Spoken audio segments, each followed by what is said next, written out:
मैं ये सवाल पूछना चाहता हूं कि इस वक्त सारी दुनिया का माहौल ऐसा है, कुछ शक्तियां जो हमें कुछ देती हैं, वो वक्त किसी ऐसी परिस्थितियां आ सकती हैं जो हमें यूरेनियम देना बंद कर सकते हैं। इतनी महत्वाकांक्षी योजना है। मैं माननीय मंत्री जी से पूछना चाहूँगा कि अगर ऐसी नौबत आए तो हमारा कोई ऑल्टरनेट फ्यूल का इंतज़ाम है जो हमारे ये न्यूक्लियर पावर प्लांट चलते रहे। Honourable minister. सभापति महोदय, गत 10-11 वर्षों में इस सेक्टर में भी भारत बड़ी तेज़ी से आत्मनिर्भरता की ओर बढ़ा है।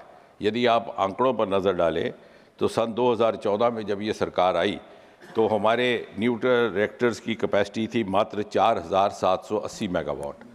आज फरवरी 2026 में वो दुगनी से अधिक होकर के 8780 मेगावाट।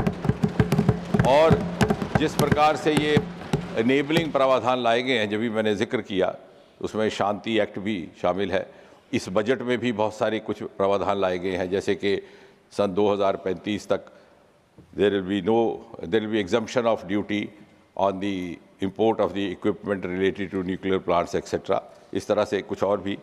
उसके तहत हमारा ये अनुमान है कि सन 2031-32 तक हम लगभग 3 गुना अपनी कैपेसिटी बढ़ा सकेंगे, जिसका अर्थ हुआ कि 22,380 मेगावाट।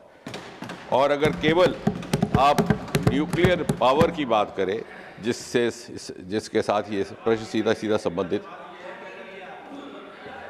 Let him answer, है, please, मैं please. वही कह रहा हूँ कि यादव जी प्लीज बैठिए, let him answer. Yadav ji please बैठिए, Yadav ji let him answer please. Capacity बढ़ रही है, notwithstanding all those assumptions that you are trying to place.